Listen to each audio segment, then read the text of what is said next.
दोस्तों video start करने से पहले बस एक ही रिक्वेस्ट करना चाहूँगा, वीडियो में अंत तक मेरे साथ बने रहें, क्योंकि बात अगर आपके करियर की हो तो थोड़ा टाइम स्पेंड करना एक्सपेंडिचर नहीं इन्वेस्टमेंट कहलाता है।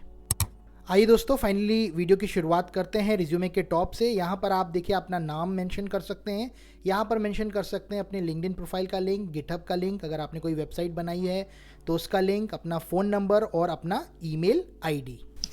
आइए दोस्तों, एक नज़र डालते हैं रिज्यूमे में समरी की तरफ। तो देखिए यहाँ पर कैंडिडेट ने बहुत क्लियरली मेंशन किया हुआ है कि जो कैंडिडेट है उसको एंड्रॉयड प्लेटफॉर्म पर जो एप्लीकेशंस होते हैं उन्हें डिज़ाइन करने का, डेवलप करने का, टेस्ट करने का, कोड करने का और मेंटेन करने का हैंड्स ऑन एक्सपीरियंस है, और वो एक प्रोफिशिएंट एंड्रॉयड डेवलपर है, मतलब एक दक्ष एंड्रॉयड डेवलपर है। लास्ट में देखिए उसने बहुत क्लियरली ये भी लिखा हुआ है कि अगर उसको चैलेंजिंग असाइनमेंट्स मिलते हैं एंड्रॉयड डेवलपमेंट के डोमेन में तो वो उसके लिए भी रेडी है। तो इस तरीके से आप एक बहुत छोटी सी लेकिन क्रिस्प समरी लिख सकते हैं अपने रिज्यूमे में। समरी के बाद एक नज़र डालते हैं रिज्यूमे में कॉम्पिटेंसीज पर। कॉम्पिटेंसीज का मतलब होता है स्पेशल योग्यता या एबिलिटी। तो देखिए यहाँ पर कैंडिडेट ने मेंशन किया हुआ है कि application development, coding and implementation, testing and debugging, API integration, version control and app optimisation, इन सारे एरियाज़ में वो बहुत स्किल्ड है, वो कॉम्पिटेंट है। अगर इसके अलावा भी अगर कुछ ऐड ऑन करना चाहते हैं आप अपने रिज्यूमे में कॉम्पिटेंसीज हेड में, तो आप ऐड कर सकते हैं depending on your skill set. Competencies के बाद एक नज़र डालेंगे कैंडिडेट की टेक्निकल स्किल्स पे। तो देखिए यहाँ पर कैंडिडेट ने मेंशन की हुई है अपनी टेक्निकल स्किल्स, जिसमें उसने मेंशन किया है कि अगर प्रोग्रामिंग लैंग्वेज की बात की जाए तो उसे कॉटलिन और जावा में प्रोफिशिएंसी है। देन सॉफ्टवेयर में उसने मेंशन किया हुआ है एंड्रॉयड स्टूडियो के बारे में। एंड्रॉयड आर्किटेक्चर की बात करें तो उसने मेंशन किया हुआ है MVC MVVM के बारे में। वर्जन कंट्रोल की बात करें तो देखिए उसने मेंशन किया हुआ है गिट के बारे में। और अगर डिज़ाइन प्रिंसिपल्स की बात करें तो उसने UI एंड UX के बारे में मेंशन किया हुआ है। इसके अलावा भी अगर आप कुछ अपनी टेक्निकल स्किल्स में ऐड करना चाहते हैं तो आप कर सकते हैं depending on your skills. Technical skills के बाद एक नज़र डालेंगे रिज्यूमे में वर्क एक्सपीरियंस पे। तो देखिए यहाँ पर कैंडिडेट ने मेंशन किया हुआ है कि वो एंड्रॉयड डेवलपर प्रोफाइल पर काम कर रहा है। यहाँ पर ब्लैंक स्पेस में आप अपनी कंपनी का नाम मेंशन कर सकते हैं, लोकेशन ज़रूर मेंशन करिएगा।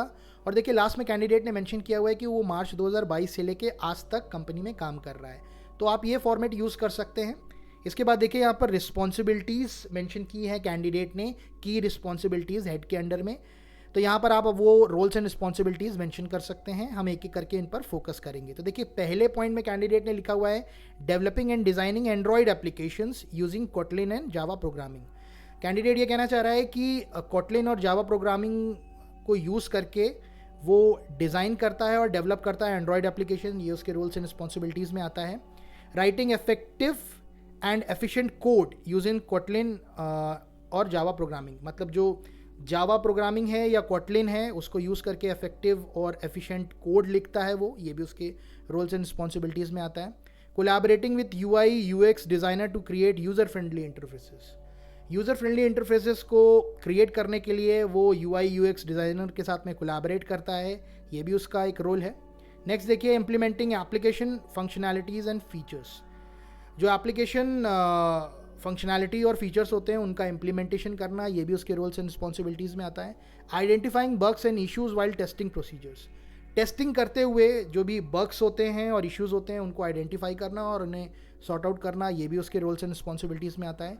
Conducting debugging and trouble shooting application problems, debugging को कंडक्ट करना और साथ में जो एप्लीकेशन प्रॉब्लम्स होती हैं उनको ट्रबल शूट करना, मतलब उसकी प्रॉब्लम को सॉल्व करना, ये भी उसके रोल्स एंड रिस्पॉन्सिबिलिटीज़ में आता है। Optimising application performance and resource management, resource management करना और जो एप्लीकेशन की परफॉर्मेंस होती है उसका ऑप्टिमाइजेशन करना, मतलब फुल यूज़ करना, ये भी उसके रोल्स एंड रिस्पॉन्सिबिलिटीज़ में आता है। Following best practices in version control workflows and coding practices, coding practices और वर्जन कंट्रोल वर्कफ्लोज में बेस्ट प्रैक्टिसेस को फॉलो करना, ये भी उसके रोल्स एंड रिस्पॉन्सिबिलिटीज़ में आता है। Use version control system to manage code changes, अगर कोड में कुछ चेंजेस करने हैं तो उनको मैनेज करने के लिए वर्जन कंट्रोल सिस्टम को यूज़ करना।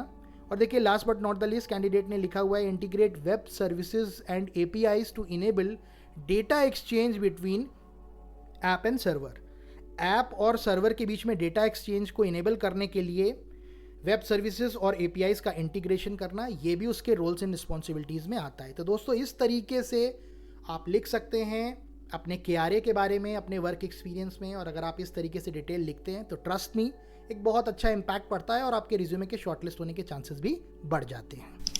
वर्क एक्सपीरियंस के बाद आप मेंशन कर सकते हैं अपने एकेडमिक क्वालिफिकेशन का डिटेल, जहाँ पर अगर आपने बीटेक किया है या बीए किया है तो वो आप मेंशन कर सकते हैं। आप अपनी ब्रांच मेंशन कर सकते हैं, वो कंप्यूटर साइंस हो सकती है, आईटी हो सकती है, ईसी हो सकती है या कोई और ब्रांच हो सकती है। आप कॉलेज या यूनिवर्सिटी का नाम मेंशन कर सकते हैं और आप मेंशन कर सकते हैं कि आपने कौन से साल में अपना बी या बीटेक कंप्लीट किया था या बीसीए कंप्लीट किया था। उसके बाद अपना इंटरमीडिएट का डिटेल लिख सकते हैं आप सेम फॉर्मेट में। आप अपने हाई स्कूल का भी डिटेल लिख सकते हैं और याद रखिए ये इन्फॉर्मेशन क्रोनोलॉजिकल ऑर्डर में रहेगी। आपको बताना चाहता हूँ कि इस पर्टिकुलर रिज्यूमे फॉर्मेट को हमने एक पेज का ही रखा है, बिकॉज अगर बात करें रिज्यूमे शॉर्टलिस्ट होने की तो एक पेज का रिज्यूमे बहुत अच्छा इम्पैक्ट छोड़ सकता है अगर आपने बहुत इंपॉर्टेंट इन्फॉर्मेशन लिखी हो रिज्यूमे में पहले तो देखिए यहाँ पर रिज्यूमे के टॉप पर ही गिटहब का लिंक दिया गया है, जहाँ पर अगर आपने किसी प्रोजेक्ट पे काम किया है तो डायरेक्ट आप लिंक मेंशन कर सकते हैं, जिससे सामने वाला आपके गिटहब प्रोफाइल को विजिट करके आपके प्रोजेक्ट डिटेल्स को देख सकता है।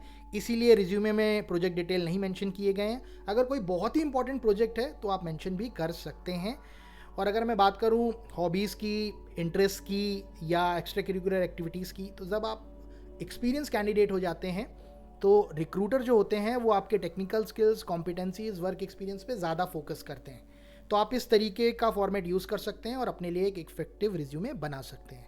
आई होप ये वीडियो आपको अच्छा लगा। आई होप इस वीडियो ने आपके कुछ डाउट्स क्लियर किए। वीडियो अच्छा लगा दोस्तों तो लाइक करना मत भूलिएगा, और अगर आपको लगता है इसको शेयर करने से बहुत सारे लोग अच्छा रिज्यूमे बनाना सीख सकते हैं तो उसको शेयर ज़रूर करिएगा। Thank you so much for watching this video. Thank you so much for giving your precious time.